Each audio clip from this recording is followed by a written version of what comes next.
Escola Bíblica Dominical, fonte de aprendizado do Departamento de Ensino Bíblico da Igreja Evangélica Assembleia de Deus, em Londrina, Estado do Paraná. Que a graça e a paz de nosso Senhor Jesus Cristo esteja sobre a sua vida, sobre a sua família, aos seus alunos, que Deus em Cristo possa abençoar a todos vocês.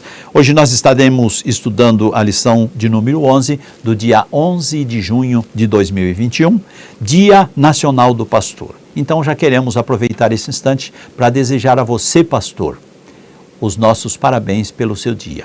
Que Deus abençoe a sua vida, que você seja um servo do Senhor, realizando o trabalho do Senhor com diligência, com a melhor maneira possível.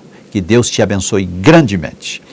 A lição que hoje estaremos estudando, o título é O Presbítero, Bispo ou Ancião.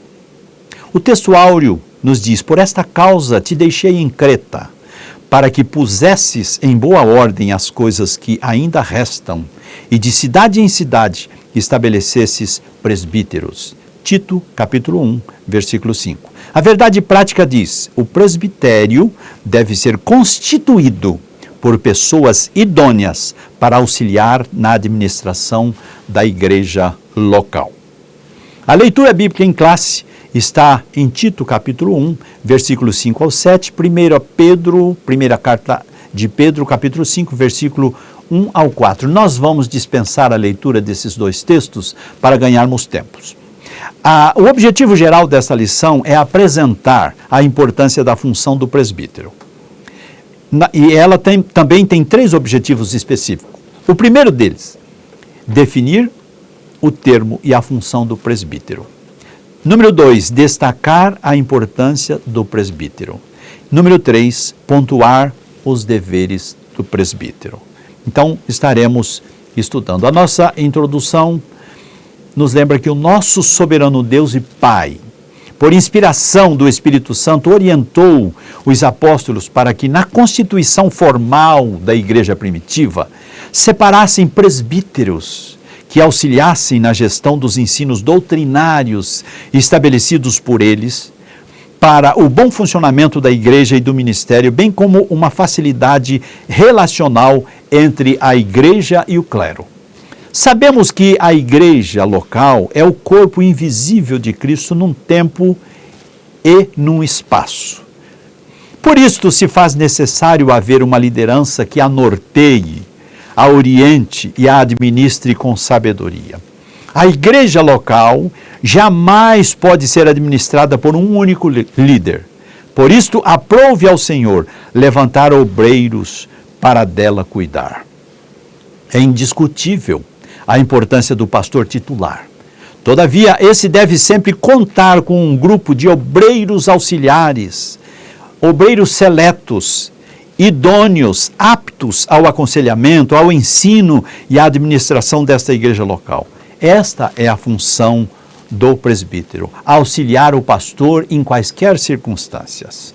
Por isto, o nosso Pai levantou presbíteros, homens honrados, de boa índole, idôneos para aconselhamento, de vida exemplar, porque o presbítero tem que ser de vida exemplar, ele tem que ensinar aquilo que ele vive, para que atuem junto ao pastor titular, para zelarem cuidadosamente do rebanho do Senhor. No início da igreja do primeiro século, havia líderes que orientavam os crentes quanto ao evangelho, bem como a organização e desenvolvimento da igreja local. O evangelho frutificou na vida das pessoas e por isso surgiam cada vez mais novos crentes. E é aí que surge a necessidade do estabelecimento desses obreiros auxiliares, para que os novos conversos tivessem um discipulado integral com respeito à nova vida com Cristo. Então eles separaram crentes idôneos e maduros na fé para cuidarem desse precioso rebanho na igreja local que foi resgatado por Cristo com o seu sacrifício vicário, realizado lá na cruz do Calvário. Primeira parte, a escolha dos presbíteros. Subponto 1, o significado da função. Segundo a enciclopédia bíblica R.N. Champlin e a Bíblia de Estudo Palavra-Chave, O termo presbíteros é uma forma comparativa da palavra grega presbis, que quer dizer pessoa mais velha. Segundo a Bíblia de Estudo Pentecostal, essa palavra corresponde à palavra bispo, supervisor. É uma função eclesiástica que indica maturidade ministerial. Trazendo para os nossos dias, os presbíteros, ainda que não sejam de idade avançada, precisam ter uma vida exemplar, aplicado no estudo da palavra, para que possam ensinar a outrem os mistérios das doutrinas bíblicas. Irrepreensível,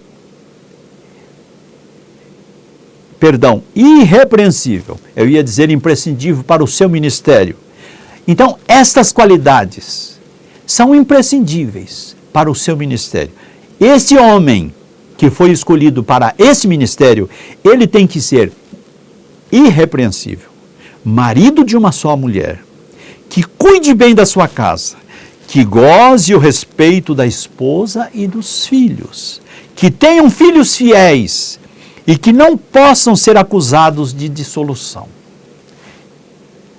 Isto quer dizer que os seus filhos não sejam libertinos ou insubordinados, que eles não sejam esbanjadores de dinheiro, mas que sejam obedientes aos pais, discreto na sua maneira de ser. Bem sabemos que depois da maioridade dos filhos, muitos deles envergonham seus pais com as suas ações, com os seus comportamentos, mas não podemos esquecer também que, em linhas gerais, os pais devem ter uma vida exemplar para que os seus filhos sejam seus imitadores. Vamos ao segundo subponto, a liderança local. Os presbíteros devem sempre estar atentos à boa maneira que a Bíblia apresenta como requisito para sua ordenação. Paulo sempre cuidou com muito esmero da organização e administração das igrejas locais por onde ele as plantava, separando sempre um grupo de obreiros seletos para tal trabalho. Quando escreveu a Tito, o seu jovem discípulo, Paulo o instrui a estabelecer presbíteros em diversos lugares, de cidade em cidade. Tito capítulo 1, versículos 4, 5 e 7. Isto aclareia o aspecto pastoral da função exercida pelos presbíteros nas comunidades cristãs antigas. Vamos para o terceiro subponto, as qualificações. No Novo Testamento, as referências aos presbíteros encontram-se no plural. Presbíteros, bispos ou anciãos. Atos capítulo 11, versículo 30. Como a liderança local era formada por um grupo de irmãos experientes na fé para cuidarem da igreja, a função dos presbíteros era pastoral, era uma função pastoral, uma função que exercia dele o cuidado com o rebanho. Assim sendo, podemos considerar que o presbítero é um pastor auxiliar, um apacentador de ovelhas. A palavra de Deus expressa qualificações bem objetivas para o exercício fiel dessa função. Paulo escreve a Tito no capítulo 1, versículos 6 ao 9, referindo-se aos presbíteros, assim como ele escreve também a Timóteo, na primeira carta a Timóteo, capítulo 3, versículo 1 ao 7, referindo-se a bispo, denotando então o aspecto sinonímico dos dois termos. Quer dizer, os dois termos são sinônimos. Sobre isso falaremos um pouco mais adiante. Vamos então agora para a segunda parte, a importância do presbítero. O significado do termo. Na igreja primitiva, esse título era usado de modo intercambiável com outros dois, bispo e pastor. Todavia, isso não quer dizer que não houvesse anciãos dirigentes que tinham autoridade sobre territórios, e não meramente sobre congregações locais. Os apóstolos foram os primeiros anciãos que dirigiram territórios, que também podiam ser chamados de bispos, de supervisores. Com o tempo, houve anciãos como Timóteo e Tito, que certamente exerciam autoridade sobre áreas e não apenas sobre igrejas locais. Então, aqui nós podemos ver que isso explica porque aqueles três termos, presbítero, ancião, bispo, supervisor ou pastor eram usados de modo intercambiável, cada um deles enfocando uma faceta do ministério pastoral. Então, os três enfocavam a mesma faceta do ministério pastoral. O Novo Testamento classifica esse corpo de obreiros de presbitério. Então, esta reunião, esta assembleia de obreiros, esta reunião de presbíteros, de diáconos, e no nosso caso, da Assembleia de Deus, de pastores evangelistas, nós chamamos de presbitério. Um conselho formado por anciãos da igreja. Este modelo é genuinamente o modelo da igreja presbiteriana, onde o presbitério, ele delibera sobre uma região ou sobre um estado da federação. Isto para nós, assembleianos, é o que chamamos de convenção. O que na igreja presbiteriana é presbitério, para nós é convenção. O que nós chamamos de convenção, eles chamam de Supremo Concílio, mas nós chamamos de convenção. Então esse modelo é genuinamente o modelo da igreja presbiteriana, onde o presbitério delibera sobre uma região ou um estado da federação. Mas para nós, aí a gente chama isto de convenção estadual. O nosso presbitério, agora vamos falar sobre o presbitério, ele atua e delibera somente dentro da jurisdição de um campo ministerial sob o comando de um pastor presidente. Complementando, nós da Assembleia de Deus consideramos o presbitério um corpo de obreiros composto de diáconos, presbíteros, evangelistas e pastores que, juntos ao pastor presidente de um campo ministerial, deliberam de forma coletiva assuntos referentes às congregações da jurisdição compreendidas sob a liderança de um pastor presidente. O apóstolo Paulo lembrou a Timóteo, aconselhando-o acerca do reconhecimento do ministério do jovem pastor pelo Conselho de Obreiros, que nós chamamos de presbitério. Ele assim escreve a Timóteo: não desprezes o dom que há em ti, o qual te foi dado por profecia com a imposição das mãos do presbitério. 1 Timóteo capítulo 4, versículo 14. Agora nós vamos para o segundo subponto, a atuação do presbitério. Agora a atuação é do presbitério.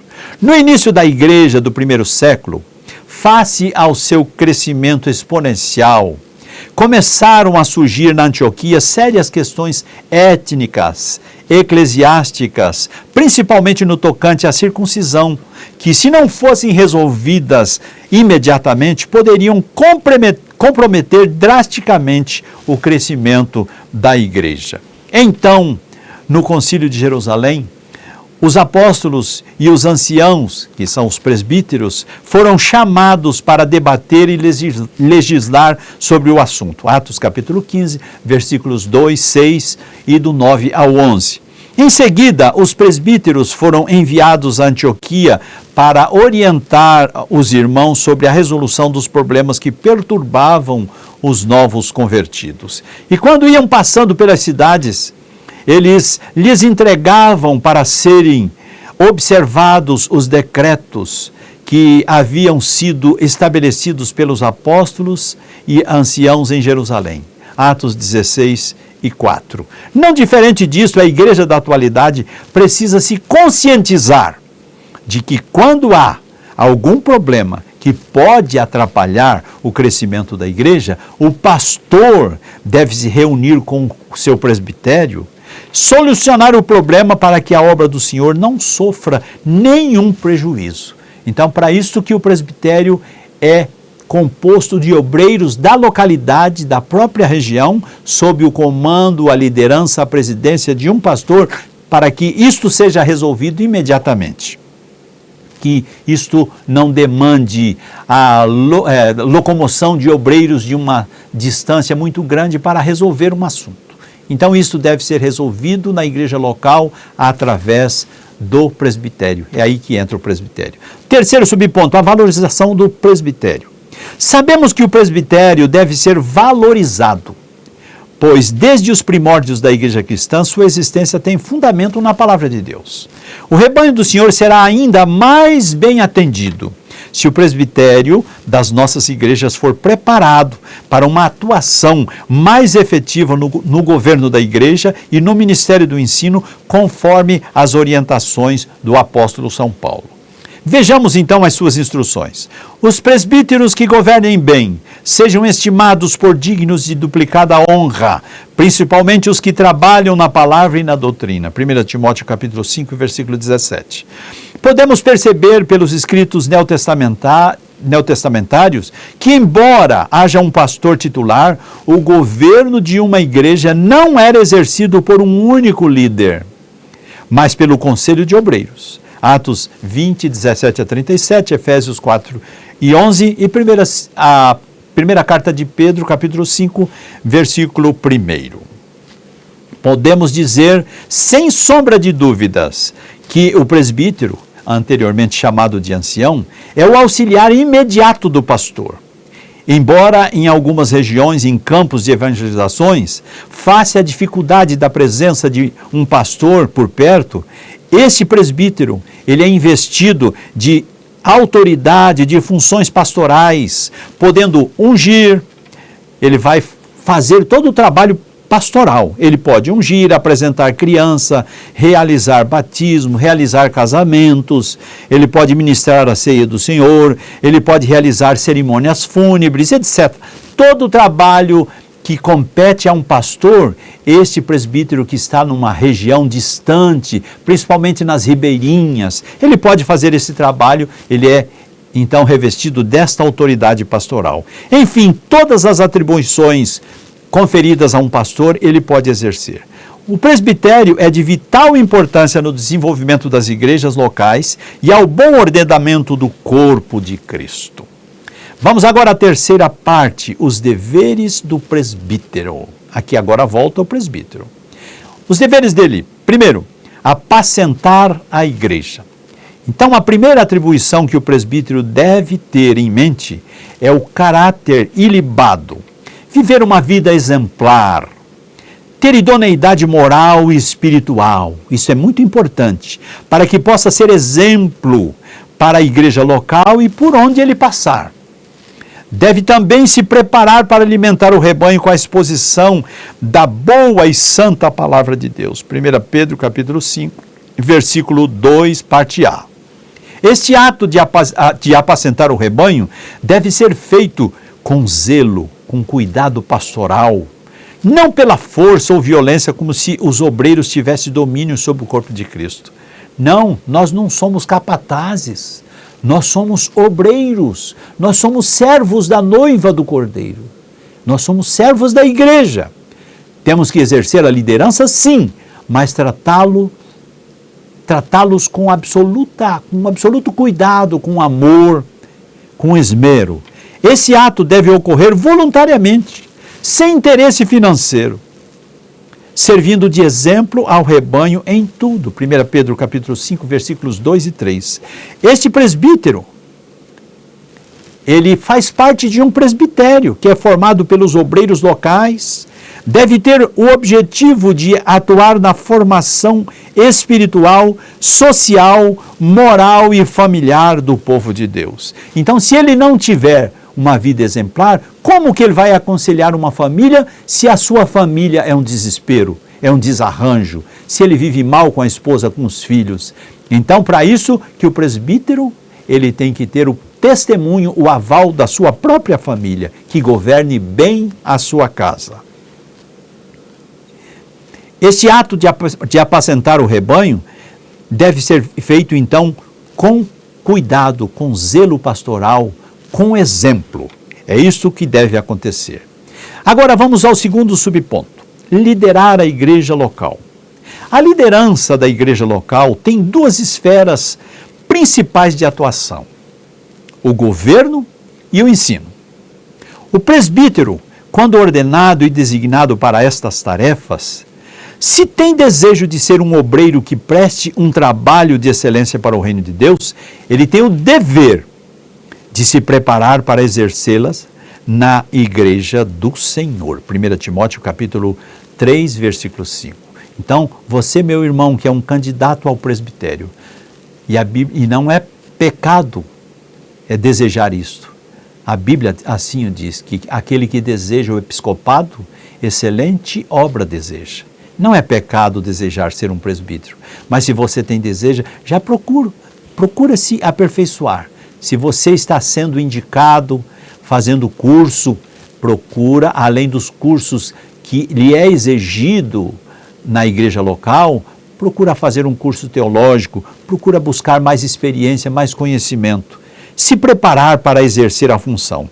Ele deve procurar, além dos cursos teológicos que tiver feito, adquirir também materiais de apoio para afiar as suas ferramentas ministeriais. Dentre estes, eu poderia destacar, por exemplo, o Manual do Ministro, da Editora Vida, o Manual do Conselheiro Cristão, autoria do pastor Claudionor Corrêa de Andrade, da CPAD, Manual do Visitador Cristão, pastor Timóteo Ramos de Oliveira, CPAD. Temos ainda a Bíblia de Estudo Pentecostal, temos ainda a Bíblia do Ministro, temos ainda o Manual do Culto Cristão. Isso são materiais de apoio que você deve ter na sua biblioteca, na sua estante, para quando você for realizar algum trabalho que você nunca realizou, porque ninguém nasceu sabendo. Todos nós nascemos sem saber nada, depois que vamos aprendendo. Até o falar, o caminhar, nós aprendemos depois que nascemos. Então, você já não nasceu feito. Você vai se aperfeiçoando, mas procure aperfeiçoar os seus conhecimentos. São materiais de apoio nos quais o obreiro terá várias opções de cerimônias de casamentos, cerimônia fúnebre, apresentação de criança, aconselhamento cristão, visitação aos lares. Tudo isso você vai aprender, batismo, dedicação de templo e uma infinidade de outras cerimônias que lhe serão úteis no desempenho das suas funções ministeriais, que deve ser exercido com excelência. E perceba que lá na frente isso vai ser cobrado de você. Se o seu pastor te pedir para você realizar uma apresentação de criança, você tem que saber qual o texto que você vai ler. Se ele te pedir para você realizar um batismo, você tem que saber o que se faz num ato de confissão de fé. Então, tudo isso nós temos nos manuais. O presbítero deve ser uma pessoa apta a ensinar e governar com equidade e seriedade. Esse é o maior compromisso de todo homem de Deus chamado para uma tão nobre tarefa. Ungir enfermos é o que nos fala o terceiro subponto. Ungir enfermos. Nos ensina o apóstolo São Tiago: está alguém entre vós doente? Chame os presbíteros da igreja e orem sobre ele, ungindo-o com azeite em nome do Senhor. Tiago 5,14. O ato da unção aos enfermos não pode ser banalizado na igreja local. Ele revela a proximidade que o presbítero deve ter com as pessoas. Então, eu poderia fazer aqui algumas perguntas e responder para você. Preste atenção nessas perguntas e nas respostas que eu te darei, porque você vai precisar delas no exercício do seu ministério. Eu poderia te perguntar: quem pode ungir? A resposta: presbítero, evangelista e pastor. Isto para nós assembleianos. Como às vezes as nossas videoaulas são acompanhadas por obreiros de outras denominações, aí você vai seguir a orientação do teu pastor, do seu líder. Mas para todo obreiro assembleiano, quem pode ungir? O presbítero, o evangelista e o pastor. Quem pode ser ungido? Crente. A unção é para crente. Tiago escreveu para a igreja de Jerusalém, onde ele era pastor. Aí você me pergunta: mas pastor, e se alguém me pedir, uma pessoa que não é crente, me pedir para orar por uma pessoa e ungir, eu não posso? Não pode. Você pode sim, com uma condição: desde que você pregue, você apresente para ela o plano de salvação, prega, faça o apelo, você vai dizer para ela: olha, eu posso orar por você com imposição de mãos. Ungir, isso é para crente. Eu não estou dizendo que é para membro da Assembleia de Deus, eu estou dizendo que é para crente. Então você vai pregar para a pessoa, Se a pessoa aceitar Jesus, aí você faz uma oração de confissão, ele repete essa oração de confissão. Nessa oração de confissão você vai dizer para ele repetir que ele declara Jesus como o único salvador da sua vida e declara que vai segui-lo em todos os dias da sua vida. Feito isto, está entre ele e Deus. Aí, então ele aceitou Jesus, aí você pode ungí-lo, porque ele acabou de aceitar Jesus. Você orou por ele, ele teve os seus pecados perdoados, então ele pode ser ungido. Mas eu quero repetir aqui, a unção é para crente. Por que ungir? Porque é uma ordem bíblica. Onde ungir? Ungir se unge com o nosso polegar na testa, tá bom? Na fronte. É aqui que se procede a unção. Tome cuidado, presbítero, evangelista, pastor, principalmente você, presbítero, que está sendo ordenado há pouco tempo, ou foi ordenado há pouco tempo, se você vai orar por pessoas, principalmente em hospitais, as pessoas querem que você unge no local da enfermidade. Cuidado com isso, não faça isso. Não tenha medo de falar a verdade. Não tenha vergonha de falar a verdade. Às vezes a pessoa tem uma enfermidade no local que ele não pode mostrar para você, ou ela não pode mostrar para você, principalmente se tratando do sexo oposto. Então, local de ungir é na fronte. Nunca se ungir no local da enfermidade. Às vezes a pessoa tem uma ferida, eu quero que unja em cima da ferida. Como que você vai colocar o dedo em cima de uma ferida de uma pessoa? Você não sabe, de repente você pode pegar uma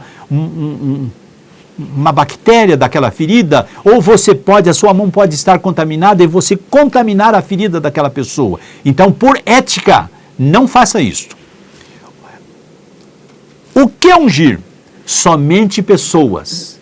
Tem obreiros por aí ungindo chiqueiro de porco, ungindo mangueira, ungindo aras de cavalo, ungindo carro. Já foi me solicitado, eu comprei um carro novo, eu quero que o senhor unja o meu carro. Eu não faço isso. Eu já digo bem claro para a pessoa, olha, sinto muito, meu querido. A Bíblia diz que a unção é para pessoas, não é para coisas. Eu posso orar agradecendo a Deus pelo veículo que você adquiriu, posso pedir a bênção de Deus, que Deus te proteja, que você não sofra nenhum acidente, que você não seja assaltado. Aí é outra coisa. Agora, ungir carro, não. Com que óleo devo ungir? Você pode ungir com óleo de soja, com óleo de girassol, com óleo de oliva. Até tem esses óleos que a gente compra nas casas de material bíblico, óleo de mirra, mas eu particularmente não gosto desses óleos, porque ele tem uma essência. E aconteceu, eu fui ungir uma pessoa, uma irmã, e quando eu estava com aquele óleo de mirra, e ela disse, não, pastor, pelo amor de Deus, não me unja com esse óleo que está me dando ânsia. Então eu fiquei constrangido com aquela situação. Então o meu conselho para você, pegue um pouquinho de azeite de oliva, coloque num vidrinho, separe e consagre aquele óleo, aquele azeite. A palavra consagração quer dizer separação. Você ora e consagra, ele vai ser usado exclusivamente para isso. Ele não é um óleo, um azeite que você vai passar em calo, em ferida, não. Ele é usado para unção, ele é usado para unção. Então, esse óleo vai ser separado para isso. Você apresenta ao Senhor, consagra ao Senhor, separa ao Senhor e você pode usar este material. É melhor do que você usar esses óleos aromatizados que encontra nas casas aí, tá? Então, o que é unção? A unção é o símbolo da real presença de Cristo através do óleo que representa o Espírito Santo na vida do crente. Então, quando você ora para a pessoa, a Bíblia diz que é a oração da fé que salvará o doente e o Senhor o levantará. Não é a unção, é a oração da fé. A unção é o símbolo da real presença de Cristo através do óleo que representa o Espírito Santo na vida do crente. O membro da igreja local tem que se sentir à vontade para procurar qualquer um dos presbíteros para receber uma palavra pastoral, a oração da fé e a unção aos enfermos. Para isso, todo presbítero que foi ordenado, todo pastor, todo evangelista deve estar preparado. Todo presbítero, evangelista ou pastor deveria ter em seu poder, no seu bolso, um vidrinho de óleo para ungir os enfermos. Eu nunca tiro, quando eu troco uma calça, eu já visto outra calça e o óleo já vai para o meu bolso. Eu nunca tiro, porque se eu ando por aí, uma pessoa, um crente, um irmão, me diz que está enfermo, quer a unção, eu vou dizer, eu não tenho óleo aqui, eu tenho que ir em casa buscar. Não, nós temos que estar preparados. Nós não sabemos que hora nos será solicitado esse trabalho. No púlpito de toda a congregação, de toda a igreja, deve haver um vidrinho com óleo para unção, para que, se houver alguma solicitação, alguma necessidade, qualquer presbítero, evangelista ou pastor que ali estiver, possa utilizá-lo para este serviço. Vamos então para a conclusão. Percebemos com este ensino que os termos presbítero, bispo e pastor são sinônimos. Os presbíteros ou bispos sempre formaram um corpo de obreiros com a finalidade de contribuir para a edificação da igreja local. Eles exercem uma função pastoral. Nas Assembleias de Deus no Brasil, os presbíteros exercem este serviço pastoreando também congregações. Eles ainda cuidam da execução das principais tarefas da igreja, a evangelização e o ensino da palavra. Portanto, esses obreiros precisam ser bem selecionados, precisam ser bem preparados, valorizados pela igreja local. Deus abençoe a todos vocês. Se preparem, meu caro presbítero, que está começando agora a sua carreira ministerial. Se prepare, não fique simplesmente com a separação, com a consagração ao presbitério e achando que já completou a sua obra. Não! Você tem que buscar mais conhecimentos, buscar os materiais que eu citei lá atrás. Procure adquirir esses materiais para que você tenha uma fonte de pesquisa, para que você possa realizar um trabalho com excelência para Deus. Então, Deus abençoe a todos, que Deus possa fazer frutificar o teu ministério, meu caro presbítero. Que Deus te abençoe grandemente, que Deus abençoe a sua família. Um forte abraço e até a próxima aula.